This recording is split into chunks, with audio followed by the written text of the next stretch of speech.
Hey guys, what's up? It's Jamie back with you. Now, I'm sure you noticed today's title right off the bat. This is my last collection video for quite some time, and I'll explain everything about that at the end of the video, so make sure you watch the video all the way through and I'll explain everything at the end. Now, anyways, to point out the blatantly obvious right off the bat, I'm terribly sick today, so I'm gonna have a little bit of a nasally sort of voice, but I am pretty excited to say that I'm changing some product out. We're gonna go to BJ's and we're gonna pick up some Chex Mix.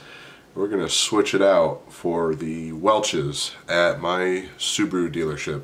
It's about time I changed it out because I don't think I've sold more than 6 of them since the whole thing's been there. After I picked up everything that I needed for the dealership, we went straight down, got there, and I pulled the card out. We got everything for the soda machine in first. That's the first thing I wanted to knock out, just grab the soda machine, get through everything that I had there. Now I realized that I could overlay my screenshots from my phone on the video file in the last video I made, so I was kind of excited about that. We went ahead and filled everything up. The sales weren't quite as good as they normally are on the soda machine, but I think we're just in that season where it's starting to slow down a little bit. Something I do have to say, we had a couple hot days, and I tell you what, I sold probably twice as much water as I normally sell out of that machine. So I didn't even have enough water to completely fill it all the way, but I was able to fill every other column, which was good. Once we got everything full, we went right ahead and collected the machine. This is still a pretty hefty stack. I'm pretty happy with what it was.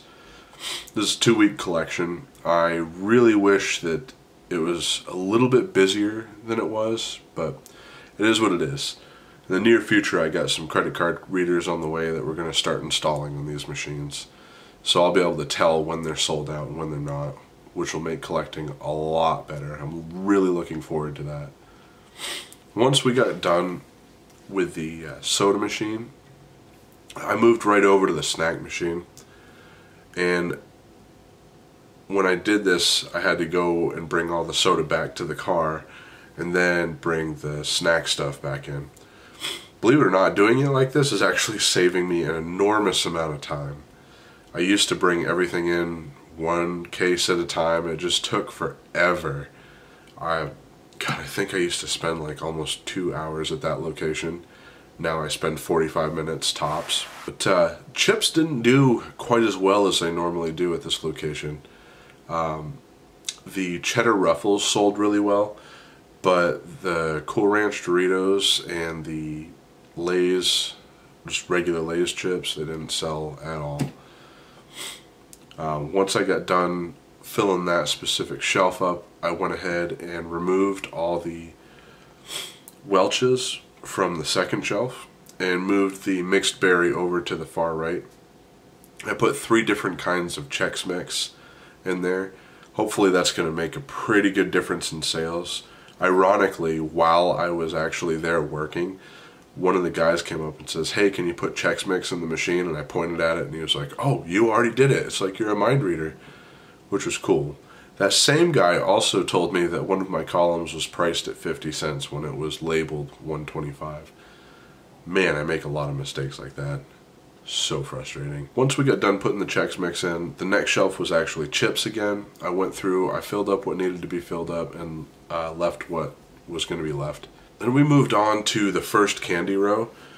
These guys really, really like their almond Hershey's. I tell you what, there was 10 of them gone. I was pretty excited. It seemed like the right side of the candy row was just totally demolished. I went through, entered everything into Vensoft, and filled everything back up, and then moved on to the second candy row. Now the second candy row, the big seller, was actually caramel M&Ms. Ironically, I forgot to buy them on one of the last runs, so I didn't actually have any caramel M&Ms to fill it up with.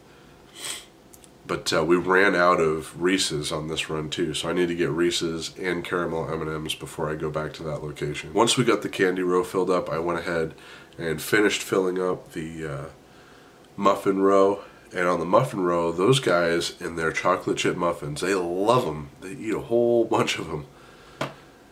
You got to be careful with those because they expire like really, really fast. You only get like a month out of them. Your worst enemy in snack machines are your like muffins, stuff like that, muffins, donuts, stuff like that, and chips. Like chips only have like a month and a half shelf life. Not very good at all. Do yourself the favor, and if something goes bad, pull it out.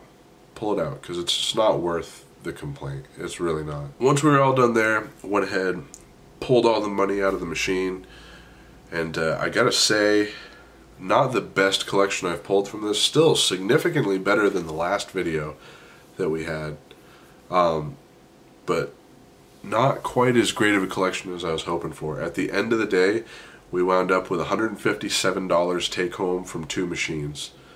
So if you were to like break that down into single machines, that's like 75 bucks, a little more, almost 80 bucks a machine. Still not, it's not very good. Should be seeing a lot more than that. And this is 2 weeks. This is 2 weeks on both of these machines. Anyways, now that we're done and through with the collection, I have a couple of announcements to make. I have been trying to work on different ways that I can bring you guys better content and get through and just make some really solid stuff. A lot of people are getting into the vending industry, which I think is a great thing. I'm getting asked questions a lot, and I'm starting to realize that I don't have enough how-to videos. I have a playlist for how-to videos, and I'll put it in the description. But I'm going to spend some time making very detailed how-to videos, like how to set prices on a Royal 660, how to set prices on a Dixie Narco 501E, how to navigate certain things. I'm going to be making all these videos, and something else is my collections are small. I'm going to tell you why my collections are small. I live in the middle of nowhere. The population 11-mile radius is just under 11,000 people. The population in a 50-mile radius is just over 50,000 people. To put that into perspective for you, the average population in California, for instance, or Florida, California and Florida, is that in one town. Like 50,000, 46, 49. A lot of people have that right in one town. I live in the middle of nowhere. So, what I'm going to do to combat this is I'm going to maintain my machines the way I normally would. However, I'm not going to pull money out of them until the magazines are full. So, I'm not going to tell you when it's going to happen, but a collection video is going to come out, and it is going to be a ridiculous collection video, because I'm going to let those magazines fill right up. And we're going to see how much we can actually manage to pull out of an entire route one day. I just want to see what it turns out to be. Alright guys, thank you so much for tuning in. I really do appreciate it. We will still be having videos every Wednesday, Friday.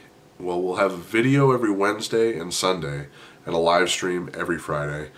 Do me a huge favor, guys. Remember to love life, live your dreams, and as always, be Farnsworthy. Peace.